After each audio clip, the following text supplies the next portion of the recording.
Right, so I'm going to make some videos today going through the tricky bits of electromagnetism just to make sure everybody is on the same page with them.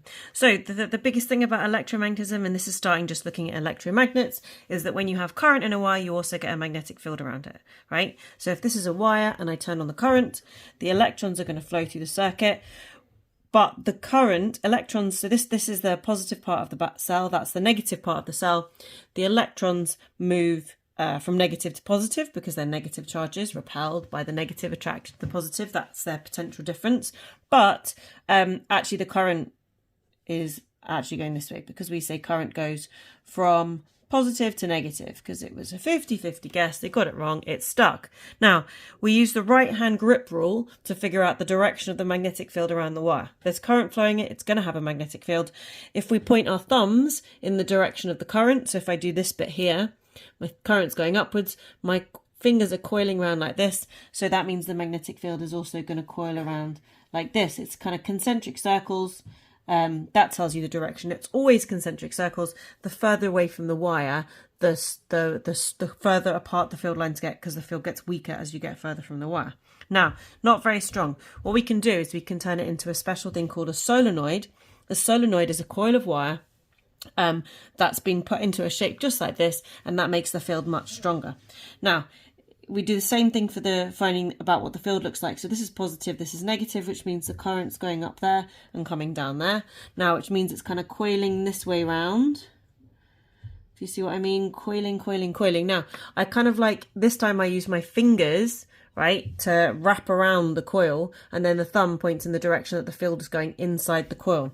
So inside this coil, the field is very strong, so these field lines are close together, and it's also a uniform field, so they should be equally spaced. Now, outside the field, outside the field outside is like a bar magnet. So it kind of coils around like this, then they meet up, and then that one's further apart. That one's even further apart. This one's just going to sort of go off into space. This one's going to go like this, right? So this is what the field line looks like. Okay, that one's going to come right around there. There you go. So it looks like a bar magnet. Now, the direction of these lines in the center mean these ones are going to coil around like that as they go back in. And then that means that this is going to be the south pole, and this is going to be the north pole, because the field lines outside point to the south pole. Now, if I wanted to figure out what it looked like, I would use a compass. The needle on a compass always aligns with a magnetic field, as in it always points towards the south pole of something. The dumb thing is that our planet, the north geographic pole, is the south magnetic pole. But you can just say a compass needle will line up with the magnetic field, and then you can figure out what direction the magnetic field is. Now, that's a solenoid though. If I wanted to turn that into an electromagnet, what I would do is I would stick an iron core in there, and a solenoid, so a coil of wire, but this time with an iron core inside it, is much stronger, and that's actually what we call an electromagnet. Now, physics only has a little bit about how electromagnets are used and what you need to do to get them to use. And this is a kind of example of an old school style bell that's going to kind of ring like drrrr.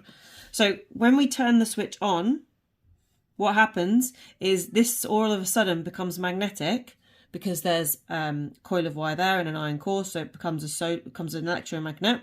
It then attracts the bell, so attracts this gong, sorry. So this dinger then suddenly moves here, attracted, dings the bell, but then when it dings the bell, it breaks this little connection here. And so then it's going to be set on some sort of like spring, and it's going to be pulled back to where it was once the connection is broken, because it's no longer attracted to the magnet. And this keeps going. I mean, I recommend going online, looking for like an animation of an electromagnetic bell, because it kind of, if you can see what's happening, it makes it easier. Often, I think of them as make and break circuits. It makes the connection, then all of a sudden it becomes magnetic, breaks the connection, then the circuit stops working, so it goes back to where it was, makes the connection, becomes magnetic, and in the process hits the bell or does whatever else you want it to do. Normally they're circuits, and then when you turn it on, something becomes magnetic, and then you've got to figure out what's going to happen next. Right, next up is going to be Fleming's left-hand rule.